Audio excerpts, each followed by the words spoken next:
Next என்ன பார்த்தோம்? Formula பார்த்தோமா? ஒரு 12 ஃபார்முலா கிட்ட பார்த்தோம். அண்ட் 12 ஃபார்முலா இப்ப நீங்க படிச்சிருக்கீங்க. ஸோ இப்ப நம்ம சம்ஸ் பார்க்கும்போது உங்களுக்கு ஈஸியா அண்டர்ஸ்டாண்ட் ஆகும். இப்ப இந்த டெக்னிக் 8ல எதுல எல்லாமே சம்ஸ் இருக்குன்னு பாத்தீங்கன்னா, எக்கனாமிக் ஆர்டர் குவான்டிட்டில உங்களுக்கு சம்ஸ் இருக்கும். ஃபிக்ஸிங் லெவல்ஸ் ஆஃப் மெட்டீரியல் லெவல்ஸ்ல எல்லாமே சம்ஸ் இருக்கும். நெக்ஸ்ட் வந்து இன்வென்டாரி டர்ன் ஓவர் ரேஷியோல சம்ஸ் இருக்கும். மத்தது வந்து உங்களுக்கு சம்ஸ் இருக்காது. ஜஸ்ட் அதனால தான் உங்களுக்கு வந்து ஒரு மீனிங்கும் ஒரு எக்ஸாம்பிள் தியரி பண்ணி நான் ஜஸ்ட் உங்களுக்கு வந்து எக்ஸ்பிளைன் பண்ணிட்டேன். ஸோ ஃபர்ஸ்ட் என்னது எக்கனாமிக் ஆர்டர் குவான்டிட்டியா? ஸோ எக்கனாமிக் ஆர்டர் குவான்டிட்டியில நம்ம வந்து இல்லுஸ்ட்ரேஷன் பார்க்க ஸ்டார்ட் பண்ணலாம்.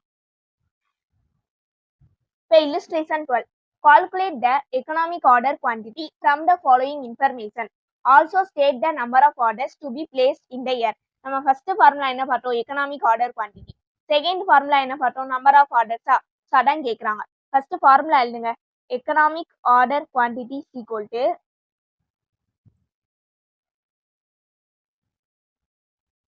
என்ன ஃபார்முலா பார்த்தோம்? 2 annual consumption. நெக்ஸ்ட் என்னது? ஓனா என்னது? Cost per order divided C carrying cost பார்த்தோமா? ரூட் போடணும். ஸோ இதுதான் நம்மளோட ஃபார்முலா. இப்போ நம்ம கிவன் என்னென்ன என்ன கொடுத்துருக்காங்கன்னு பாருங்க. Annual consumption of material per annum 10,000 கொடுத்துருக்காங்க. ஸோ ஏ வந்து நம்மளுக்கு 10,000 கொடுத்துருக்காங்க ஃப்ரெண்ட்ஸ். நெக்ஸ்ட் ஓனா என்ன பார்த்தோம்? காஸ்ட் பெர் ஆர்டர் பார்த்தோமா? எவ்வளோ கொடுத்துருக்காங்க? 50. நெக்ஸ்ட் கேரிங் காஸ்ட்க்கு என்ன பார்த்தோம்? நம்ம யூனிட் பிரைஸ் இன்ட்டு பெர்சன்டேஜ் போடுவோமா? இங்கே காஸ்ட் பெர் கேஜி எவ்வளோ கொடுத்துருக்காங்க? 2 rupees இன்ட்டு எவ்வளோ பெர்சன்டேஜ் கொடுத்துருக்காங்க? 8%. ஸோ 2 இன்ட்டு 8% போடுங்க. ஸோ 0.16 வருதா? ஸோ 0.16. ஸோ நம்மளுக்கு எல்லா இன்ஃபர்மேஷனும் இருக்கா? ஸோ ஜஸ்ட் நம்ம என்ன பண்ண போறோம்? சப்ஸ்டியூட் பண்ண போறோம். ஸோ பாருங்க 2 இன்ட்டு ஏ என்னது எழுதணும்? 10,000 இன்ட்டு ஓ என்ன இருக்கு? 50 டிவைடட் சி வந்து 0.16 ரூட்.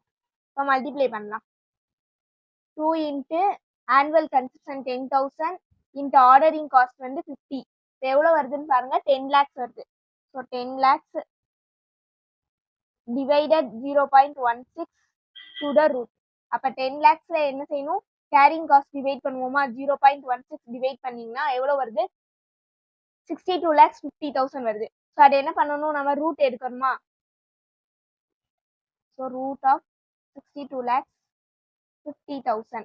இப்போ ரூட் எடுத்தா நம்மளுக்கு எவ்வளோ வருதுன்னு பாருங்க. 62,50,000 வந்துச்சு. அதை நம்ம ரூட் எடுத்திருக்கோம். ஸோ 2,500. இப்போ இங்க நம்மளுக்கு மெட்டீரியல்ஸ் எப்படி கொடுத்துருக்காங்க? கேஜில கொடுத்துருக்காங்க. ஸோ நீங்க எழுதும் போது என்ன எழுதணும்னா 2,500 கேஜின்னு எழுதணும். சப்போஸ் யூனிட்ஸ்ல கொடுத்துருக்காங்கன்னா யூனிட்ஸ்ன்னு எழுதணும் ஃப்ரெண்ட்ஸ். இதை மறந்துடாதீங்க. யூனிட்ஸ் கொடுத்துருந்தா யூனிட்ஸ், கேஜில கொடுத்துருந்தா கேஜி. ஸோ அவங்க என்ன கொடுத்துருக்காங்களோ அது எழுதுங்க. நம்ம எக்கனாமிக் ஆர்டர் குவான்டிட்டி முடிச்சாச்சா? நெக்ஸ்ட் என்ன கேட்குறாங்க? Number of orders. So number of orders எழுதுங்க. நம்பர் ஆஃப் ஆர்டர்ஸ்க்கு என்ன ஃபார்முலா பார்த்தோம்? இங்க வந்து ஆனுவல் கன்சப்ஷன் எழுத போறோம். Divided EOQ. நீங்க எக்ஸாம்ல எழுதும்போது நீங்க ஃபுல் ஃபார்ம்ல எழுதிக்கோங்க. நம்ம ஃபார்முலாவோட பிடிஎஃப் இருக்கும்ல, அதில் ரெஃபர் பண்ணிக்கோங்க. ஆனுவல் கன்சப்ஷன் இங்க எவ்வளோ இருக்குன்னு பாருங்க. ஆனுவல் கன்சப்ஷன் வந்து 10,000. ஸோ 10,000 டிவைடட் இஓக்யூ எவ்வளோ ஃபைண்ட் அவுட் பண்ணோம்? 2,500 கேஜி. இப்போ டிவைட் பண்ணுங்க. 10,000 annual consumption divided EOQ வந்து 2,500 kg. இப்போ how many orders வருது? 4 orders.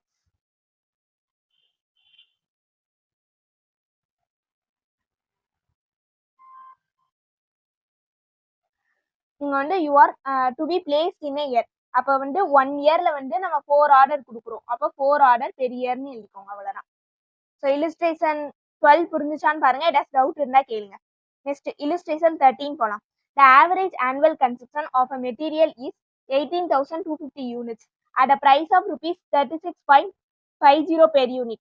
The storage cost is 20% on an average inventory and the cost of placing on order is rupees 50.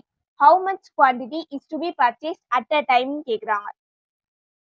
How much quantity is to be purchased at a time கேக்குறாங்க.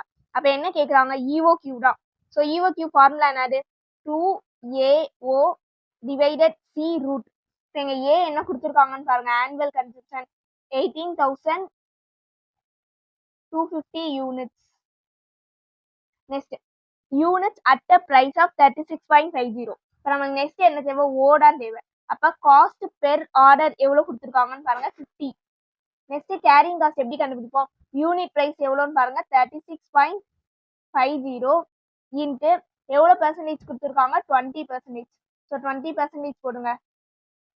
36.50 into 20% எவ்வளோ வருது 7.3. இப்போ நம்ம ஃபார்முலால substitute பண்ணலாம். 2 into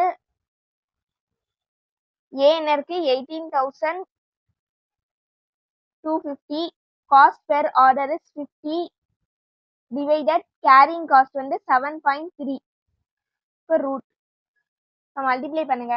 2 into annual consumption 18,250 into ordering cost 50 divided carrying cost 7.3. இப்போ எவ்வளோ வருது நம்மளுக்கு 2,50,000 வருது. ஸோ அதான் ரூட் எடுக்கணுமா. So root of 2,50,000. இப்போ எவ்வளோ யூனிட்ஸ் வருதுன்னு பாருங்க, நம்மளுக்கு 500 யூனிட்ஸ். ஏன்னா இங்கே நம்மளுக்கு இப்போ லாஸ்ட் சம்ல நம்மளுக்கு எப்படி கொடுத்துருந்தாங்க, கேஜிலே கொடுத்துருந்தாங்க ஃப்ரெண்ட்ஸ். ஸோ நம்ம இங்கே வந்து நம்ம என்ன செஞ்சோம், கேஜின்னு என்டர் பண்ணோம். பட் இங்கே பாருங்க நம்மளுக்கு எதில் கொடுத்துருக்காங்க, யூனிட்ஸ்ல கொடுத்துருக்காங்க. ஸோ நம்ம என்ன செய்யணும், யூனிட்ஸ்ல என்டர் பண்ணணும். ஏன் எக்கனாமிக் ஆர்டர் குவான்டிட்டி மட்டும் கேட்டிருக்காங்க. சப்போஸ் நம்பர் ஆஃப் ஆர்டர்ஸ் கேட்டிருந்தாங்கன்னா என்ன பண்ணியிருப்போம், ஜஸ்ட் நான் உங்களுக்கு பண்ணி காட்டுறேன். இப்போ நம்பர் ஆஃப் ஆர்டர்ஸோட ஃபார்முலா என்னது, ஆனுவல் கன்சப்ஷன் டிவைடட் இஓக்யூவா. இங்கே ஆனுவல் கன்சப்ஷன் எவ்வளோ கொடுத்துருந்தாங்க 18,250. நம்ம இஓக்யூ எவ்வளோ ஃபைண்ட் அவுட் பண்ணோம் 500. 18,250 டிவைடட் 500. இப்போ எவ்வளோ ஆர்டர்ஸ் வருதுன்னு பாருங்க 36.5 ஆர்டர். ஸோ கேட்கல, நான் உங்களுக்கு ஜஸ்ட் வந்து நம்பர் ஆஃப் ஆர்டர்ஸ் கேட்டிருந்தா என்ன வந்திருக்கும் ஆன்சர் சொல்லி நான் பண்ணி காமிச்சேன், அவ்வளோதான். ஸோ இல்லுஸ்ட்ரேஷன் 12 and 13 புரிஞ்சுச்சான்னு பாருங்க ஃப்ரெண்ட்ஸ். ஏதாச்சும் டவுட் இருந்தால் கேளுங்க. யூடியூப்ல பார்க்குறவங்களுக்கு இந்த வீடியோ யூஸ்ஃபுல்லாக இருந்தால் கண்டிப்பாக என்னோட சேனலை சப்ஸ்கிரைப் பண்ணி பாருங்க. உங்களுக்கு இந்த மாடல்ஸோட ஃபுல் வீடியோ வேணும்னா கண்டிப்பாக என்னோட இன்ஸ்டாகிராம் டெலிகிராமுக்கு மெசேஜ் பண்ணுங்க. ரொம்ப அஃபோர்டபுளான ஃபீஸ் தான். Thank you friends, see you in the next video.